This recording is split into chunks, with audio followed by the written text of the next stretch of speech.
सद्गुरुं पादपद्मे त्वयोश्रित्वा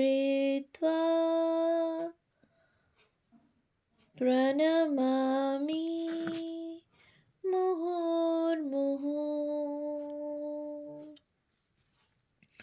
পূজনীয় স্বামী গম্ভীরানন্দজি মহারাজের রচনা শ্রীমা সারদা দেবী গ্রন্থ থেকে পাঠ। পৃষ্ঠা সংখ্যা 401। পরিশিষ্ট পরিচয় পত্রিকা। গ্রন্থ উল্লিখিত শ্রী শ্রী রামকৃষ্ণ ভক্তগণের পরিচয়, শ্রী শ্রী রামকৃষ্ণ লীলা প্রসঙ্গ, শ্রী শ্রী রামকৃষ্ণ কথামৃত অথবা শ্রী রামকৃষ্ণ ভক্তমালিকায় পাওয়া যাইবে বলিয়া এখানে দেওয়া হইল না। বর্তমান গ্রন্থের জন্য শ্রী মায়ের শিষ্যদের সকলের পরিচয় দেওয়া অসম্ভব বা অনাবশ্যক বোধে সেই চেষ্টাও করা হয় নাই। 1. ভানুপিসি। ভানুপিসির পিত্রালয় জয়রামবাটিতে, শ্রী মায়ের বাড়ির নিকটেই। তিনি সদ্গোপ বংশীয় শ্রীক্ষেত্র বিশ্বাসের কন্যা। পিসির পিতৃকুল মুখুজ্জেদের যজমান এবং গ্রাম সম্পর্কে তিনি শ্রী মায়ের পিসি। তাহার আসল নাম মানগরবিনী। উহাই প্রথমে মানু, পরে ভানুতে পরিণত হইয়া থাকিবে। জয়রামবাটির দক্ষিণ পশ্চিমে ফুলুই শ্যামবাজারে তাহার অল্প বয়সে বিবাহ হয়।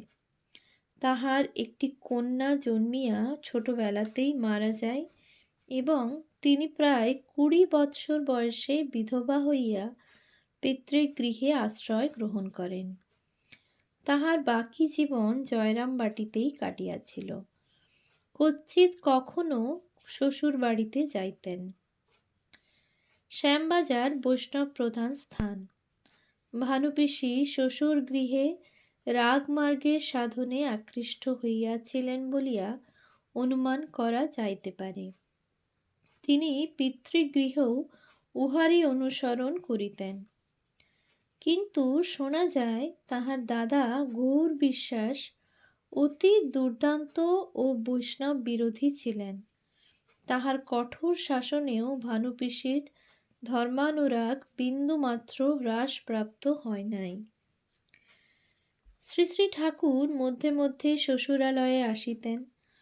ওই সূত্রে ভানুপিসির সহিত তাহার বেশ ঘনিষ্ঠতা হইয়াছিল। জয়রামবাটির লোকেরা ভানু ঠাকুরকে তখন মুখুজ্জেদের খেপা জামাই বলিয়াই জানিত, কিন্তু সাধিকা ভানুপিসি এই অসাধারণ পুরুষের স্বরূপ খানিকটা চিনিতে পারিয়াছিলেন। তাই তিনি আসিলেই আকর্ষণে ছুটিয়া বারবার মুখুজ্জে বাড়িতে উপস্থিত হইতেন। পাড়ার মেয়েরাও অনেকেই আসিত। তাহাদের দেখিয়া ঠাকুর এমনভাবে কথা কহিতেন যে তাহারা হাসিয়া অস্থির হইত অথবা লজ্জায় পালাইত।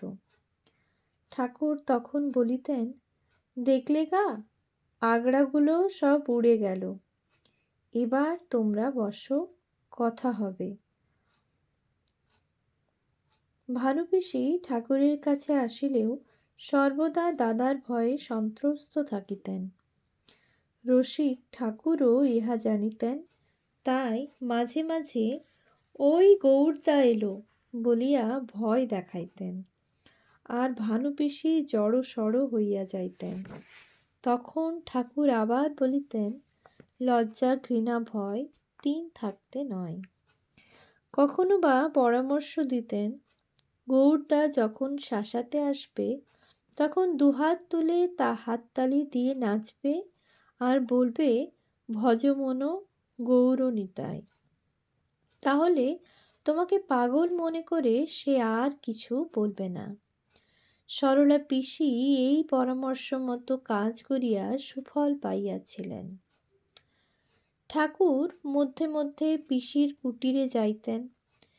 পিসি চরকায় সুতা কাটিতেন আর ঠাকুর চরকার শব্দের সঙ্গে সুর মিলাইয়া হাত ঘুরাইয়া রঙ্গরসের গান গাহিতেন। ভানুপিসি যখন শ্রী মায়ের সহিত কলকাতায় বাস করিতেছিলেন, তখন ভগিনী নিবেদিতা এই ঘটনা শুনিয়া একখানি চরকা লইয়া আসিয়াছিলেন এবং পিসিকে উহা ঘুরাইয়া ঘুরাইয়া ঠাকুরের গান শুনাইতে বলিয়াছিলেন। গান শুনিয়া নিবেদিতা খুব আনন্দ করিয়াছিলেন। ঠাকুরের সময়ে পিসির পিতৃকুলের অবস্থা ভালো ছিল। গোয়ালে অনেক গরু ছিল এবং ঘরে দুধ, দই, খোল তখন যথেষ্ট থাকিত। তিনি মাঝে মাঝে ঠাকুরকে তাহা খাইতে দিতেন। একবার ঠাকুর শ্বশুরবাড়ি হইতে কামারপুকুরে ফিরিবার সময় পিসিকে বলিলেন, তুমি খিলি তৈরি করে খাওয়াতে পারো? পিসি তখনই পান সাজিতে ছুটিলেন, কিন্তু ঠাকুর অপেক্ষা না করিয়া গোঁ ভরে চলিতে থাকিলেন। খিলি লইয়া ফিরিয়া আসিয়া পিসি দেখিলেন ঠাকুর বহু দূর চলিয়া গিয়াছেন। তিনি স্ত্রীলোক, চেঁচাইয়া ডাকিতে পারেন না, আর পিছন হইতে ডাকাও অন্যায়, সুতরাং তাহাকে ধরিবার জন্য ছুটিতে লাগিলেন। ঠাকুর অনেক দূর যাইয়া হঠাৎ ফিরিয়া তাহাকে দেখিতে পাইলেন এবং সবিস্ময়ে বলিলেন, পিসি, তুমি এত দূর এসেছ? তিনি উত্তর দিলেন, আপনি পান চেয়েছিলেন, তাই নিয়ে এসেছি। ঠাকুর মৃদু হাস্য করিয়া বলিলেন, তোমার হবে, তোমার হবে, তোমার হবে। পিসি সম্ভবত ভাবিলেন যে তাহার সাধনার সুফল ফলিবে, কিন্তু পান হাতে লইয়াই ঠাকুর বলিলেন, মেয়ে মানুষ হয়ে এত দূর এসেছ, এখন বাড়ি ফিরে গেলে তোমাকে যে ঠ্যাঙাবে। তুমি এক কাজ করো, কুমোর বাড়ি থেকে একটা হাঁড়ি হাতে করে নিয়ে বাড়ি যেও, তাহলে তারা মনে করবে যে তুমি কুমোর বাড়ি গিয়েছিলে। ভানুপিসি ইহাকে তাহার জীবনের এক প্রধান ঘটনা বলিয়া মনে করিতেন এবং জয়রাম বাটিতে আগত কোনো কোনো ভক্তকে নিজ বাটিতে লইয়া গিয়া পান, কড়াই ভাজা, তালের বড়া ইত্যাদি খাওয়াইতে খাওয়াইতে উহা সাগ্রহে শুনাইতেন। ভক্তগণ ছিলেন তাহার নাতি, কেহ কেহ ছিলেন বড় নাতি। গিরিশবাবুর ভাগ্যে এই দ্বিতীয় আখ্যা জুটিয়াছিল। দেশ দেশান্তর হইতে ভক্তগণ আসিতেছেন, অথচ নিকটের গ্রামগুলিতে ঠাকুরের নামে তেমন সাড়া নাই দেখিয়া ভানুপিসি আক্ষেপ করিতেন, বিষ্ণুপুর তমলুক থেকে লোক আসে, আর আমাদের পোড়া দেশের কিছু হলো না, প্রদীপের নিচে আলো থাকে না। ভক্তদের পাইলে তিনি আনন্দে ভরপুর হইয়া ঠাকুরের কথা শুনাইতেন, অথবা স্নানাহারের কথা ভুলিয়া গিয়া ছোটবেলায় শেখা পদাবলী বা ঠাকুরের মুখে শোনা গান গাহিতে থাকিতেন। ভক্তদের যখন জয়রামবাটিতে যাতায়াত আরম্ভ হইয়াছে, তখন ভানুপিসি বৃদ্ধা। 1317 সালে তার বয়স আন্দাজ 60 বৎসর ছিল। তাহার চেহারা পাতলা এবং বর্ণ উজ্জ্বল শ্যাম। তখনও তাহার মুখ সদা প্রফুল্ল ও সরলতাময়। তাহার ব্যবহার নিঃসংকোচ ও আত্মীয়তাপূর্ণ। তিনি ব্রজ গোপী ভাবে ভাবিতাছিলেন এবং হাত নাড়িয়া, নাচিয়া, গাহিয়া কথা কহিতেন। ঐশ্বরিক প্রসঙ্গ এবং ঠাকুর ও শ্রী মায়ের কথায় তিনি অধিক ভালোবাসিতেন। তিনি তখন নিত্য শ্রী শ্রী ঠাকুরের পূজা করিতেন। কখনো কোথাও যাইতে হইলে নিত্য পূজিত ঠাকুরটি ইন্দুমতী দেবীর নিকট দিয়া বলিতেন, মা, দুটি তুলসী পাতা তুলে তুলসীপত্রং রামকৃষ্ণায় নমঃ বলে ঠাকুরের পাদপদ্মে দেবে। ভানুপিসির জীবনের কোনো কোনো ঘটনা খুবই আমোদজনক। জয়রামবাটির নাপিতেরা তখন সঙ্গতি সম্পন্ন গৃহস্থ। একবার তাহাদের গৃহে অষ্টপ্রহর কীর্তনে অন্য গ্রাম হইতে কীর্তনের দল আসিয়াছিল। গ্রামে হুলস্থুল, সকলেই কীর্তনে যাইতেছে। সন্ধ্যার একটু পরে পথে লোক চলাচল কমিলে শ্রীমাও একজন সঙ্গিনীর সহিত চলিলেন। ব্রহ্মচারী গোপেশও একটু দূরে তাহাদের অনুবর্তন করিলেন। ঘোর অন্ধকার, সঙ্গিনীর হাতে একটি মিটমিটে লণ্ঠন। হঠাৎ দেখা গেল সামনে একটু দূরে শূন্য মধ্যে একটি জোনাকির মতো আলো হেলিয়া দুলিয়া নাচিতে নাচিতে তাহাদেরই দিকে আসিতেছে। একটু কাছে আসিলে দেখা গেল মানুষের মাথায় আলো। মা সকলের আগে ছিলেন। তিনি চিনিতে পারিয়াই মৃদুস্বরে ডাকিলেন, পিসি। পিসির তখন চমক ভাঙিল। তিনি কীর্তন হইতে বাড়ি ফিরিতেছিলেন, কিন্তু মন কীর্তনেই মগ্ন থাকায় ডান হাতে মাথার উপর প্রদীপ রাখিয়া বাম হাতে কোমর ধরিয়া গানের তালে তালে নাচিয়া নাচিয়া চলিতেছিলেন। দুই পক্ষে খুব হাসাহাসি হইল। পিসির বয়স তখন 70-এর কাছাকাছি। শ্রীমা কীর্তনের জায়গায় না গিয়া একটু আড়াল হইতে শুনিয়া ও প্রণাম করিয়া ফিরিলেন। শ্রী মায়ের উপর বৃদ্ধা ভানুপিসির অশেষ ভক্তি ছিল। সন্ধ্যার পরে তিনি প্রদীপ হাতে ধীরে ধীরে মায়ের ঘরে ঢুকিয়া প্রদীপ নিবাইয়া এক পাশে রাখিতেন। পরে মায়ের চরণ প্রণামান্তে সম্মুখে বসিয়া অনেকক্ষণ সুখ দুঃখের কথা ও ভগবৎ প্রসঙ্গ করিতেন। শেষে মায়ের দেওয়া প্রসাদ লইয়া ও প্রদীপ জ্বালাইয়া হৃষ্ট চিত্তে গৃহে ফিরিতেন। মায়ের অসুখ হইলে তাহাকে বিশেষ চিন্তিত দেখা যাইত, যেন তাহার অতি আপনার জন রোগশয্যায় পড়িয়া আছেন। পিসি বলিতেন যে তিনি একদিন শ্রীমাকে চতুর্ভুজা রূপে দেখিয়াছিলেন। তিনি একদিন শ্রীমাকে বলিয়াছিলেন যে মায়ের গান গাহিবার সময় তিনি অবিকল ঠাকুরের গলা শুনিতে পান।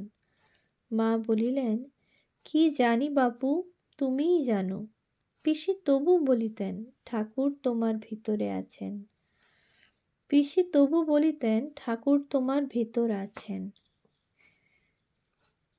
ভানুপিসি শ্রীমায়ের বাল্যসঙ্গিনী ছিলেন এবং বৃদ্ধ বয়সেও তাহার সহিত মাঝে মাঝে কলকাতা ও কাশী প্রভৃতি স্থানে বাস করিয়াছিলেন। 1319 সালে পৌষ মাসে মা যখন কাশীতে লক্ষ্মী নিবাসে ছিলেন, তখন স্বামী ব্রহ্মানন্দজি একদিন তাহাকে প্রণাম করিতে আসিয়া নিচের তলায় পিসিকে দেখিয়া ফষ্টি নষ্টি আরম্ভ করিলেন। পিসি স্বভাবতই রসিকা। তিনি হাত নাড়িয়া বালগোপাল বিষয়ক গান ধরিলেন। কালো বেড়াল কে পুষেছে পাড়াতে, তোরা ধরে দেগো ললিতে, দই খেয়েছে, ভাঁড় ভেঙেছে, মুখ পুঁছেছে কাঁথাতে। গান শুনিতে শুনিতে শ্রীকৃষ্ণের ভাবে আবিষ্ট ব্রহ্মানন্দজির দুই চক্ষে এত অশ্রু ঝরিতে লাগিল যে জামা ভিজিয়া গেল। মা তাহা দেখিয়া পরে বলিয়াছিলেন, পিসি, তুমি তো সামান্য নও, যে রাখাল মহাসাগর তাকেও তুমি তোলপাড় করে দিলে। শ্রীমা ভানুপিসিকে খুব আদর করিতেন এবং তাহার ভক্তির প্রশংসা করিতেন। এই আবাল্য সঙ্গিনীর প্রতি তাহার একটা স্বাভাবিক টান ছিল। পিসি একবার অসুখে মরণাপন্ন হইলে মা দেখিতে আসিয়া বলিয়াছিলেন, পিসি, তুমিও চলে যাবে? আমি কার সঙ্গে কথা কইব? পিসি উত্তর দিলেন যে মা ইচ্ছা করিলেই তাহাকে রাখিতে পারেন। মা কিছু না বলিয়াই চলিয়া গেলেন। সেই দিন সন্ধ্যায় পিসি দেখিলেন মা যেন ঘরের বাহিরে দাঁড়াইয়া হাত বাড়াইয়া মুখে চরণামৃত দিয়া বলিতেছেন, পিসি খাও খাও। তখন হইতে ক্রমে তাহার অসুখ সারিয়া গেল। তাহার ধারণা হইল যে মাই তাহাকে বাঁচাইয়াছেন। মা কিন্তু তাহার মুখে সে কথা শুনিয়া বলিলেন, পিসি, ওসব ঠাকুরের ইচ্ছা।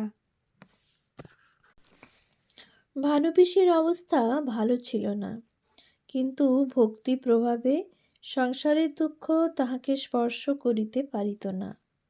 শ্রীমায়ের কিঞ্চিত পূর্বেই তিনি পরলোক গমন করেন। 2.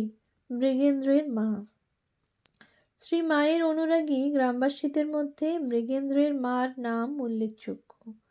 শোনা যায় ইনি তাহার নিকট দীক্ষা গ্রহণও করিয়াছিলেন। ইনি মায়ের বাড়িতে মুড়ি ভাজা ও সংসারের অন্যান্য কাজ করিতেন। তাহার উপর মায়ের খুব বিশ্বাস ছিল। বৃদ্ধ বয়সেও ইনি খুব লজ্জাশীলা ছিলেন। ঘোমটা টানিয়া চলিতেন এবং মৃদুস্বরে কথা বলিতেন। মৃগেন্দ্রদের বাড়ির পাশ দিয়া শ্রীমাকে প্রতিদিন যাতায়াত করিতে হইত, কাজেই মৃগেন্দ্রের মা নিত্যই তাহার দর্শন পাইতেন। একবার জ্বর হওয়ায় মা 2-3 দিন বাহির হইতে পারেন নাই। তাই বৃদ্ধা দুশ্চিন্তায় ঘোমটা ফেলিয়া একদিন সকালে দ্রুত পদে মায়ের বাড়িতে আসিয়া আবেগ ভরে বলিলেন, এই যে গো, আমার রাজরাজেশ্বরী অসুখ করে বিছানায় পড়ে আছেন, তাই তো কদিন দর্শন পাইনি। ওদিকে যাওয়া হয় না, চারিদিক অন্ধকার হয়ে আছে। মৃগেন্দ্রের মা একদিন একজনকে বলিয়াছিলেন, মা যে সাক্ষাৎ ভগবতী, এবং এই কথার প্রমাণস্বরূপে মায়ের অলৌকিক জন্মবৃত্তান্ত শুনাইয়াছিলেন। তিনি শিহরের মেয়ে। তাহার পিতৃকুল শ্রীমায়ের মাতুল বংশের এবং শ্বশুরকুল পিতৃবংশের যজমান ছিলেন। উহাই শ্রীমায়ের সহিত মৃগেন্দ্রের মার ঘনিষ্ঠতার অন্যতম কারণ। শ্রীরামকৃষ্ণকে দর্শনের সৌভাগ্য তাহার হইয়াছিল, কিন্তু বয়স কম বলিয়া কথা বলার সুযোগ হয় নাই।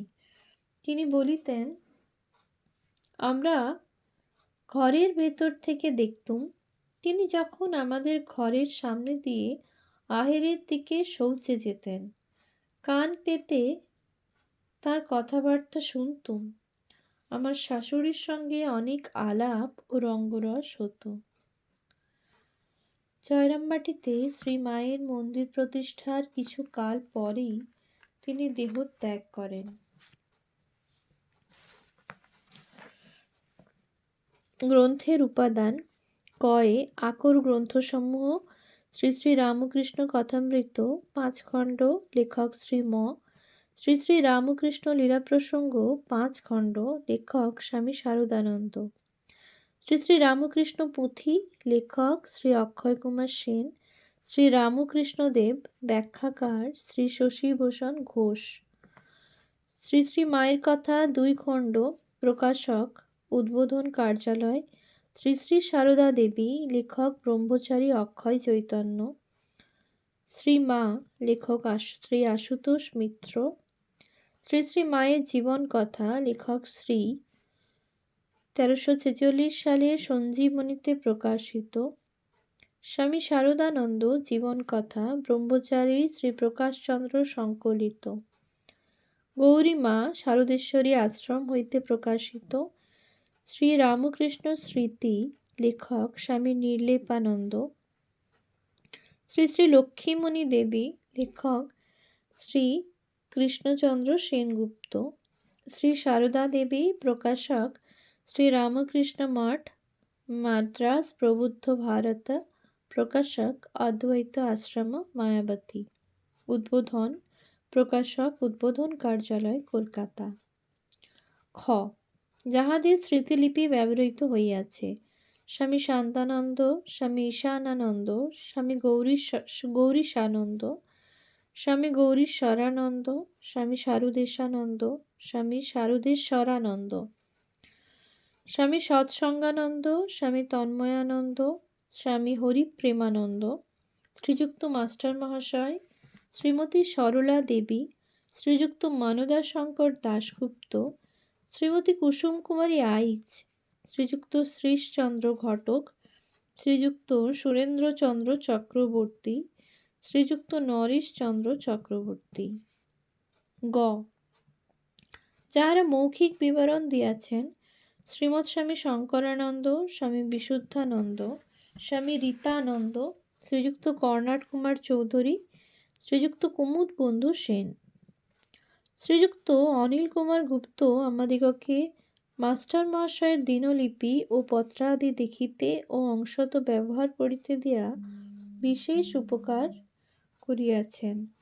উহা হইতে উদ্ধৃত অংশগুলি সম্পূর্ণ সত্য তাহার।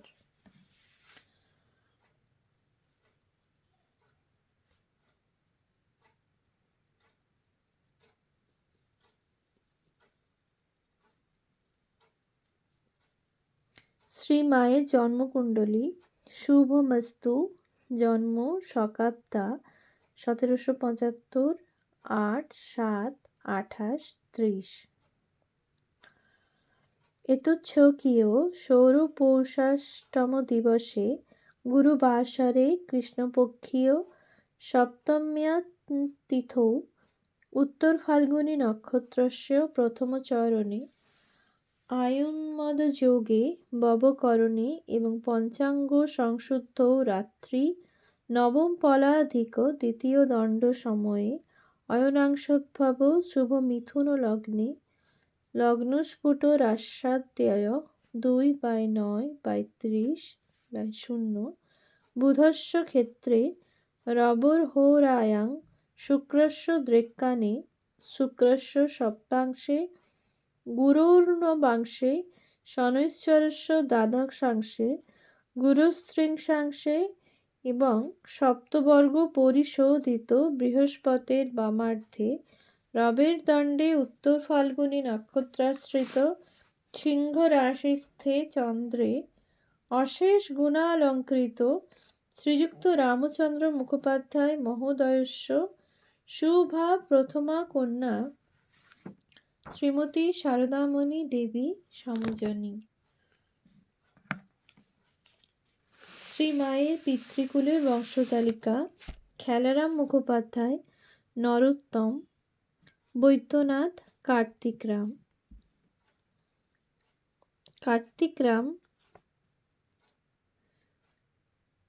এর 4 পুত্র: রামচন্দ্র, ত্রৈলোক্য, ঈশ্বর, নীলমাধব। রামচন্দ্র, শ্যামাসুন্দরী। এনাদের 2 কন্যা, 5 পুত্র। কন্যা শারদা, কাদম্বিনী।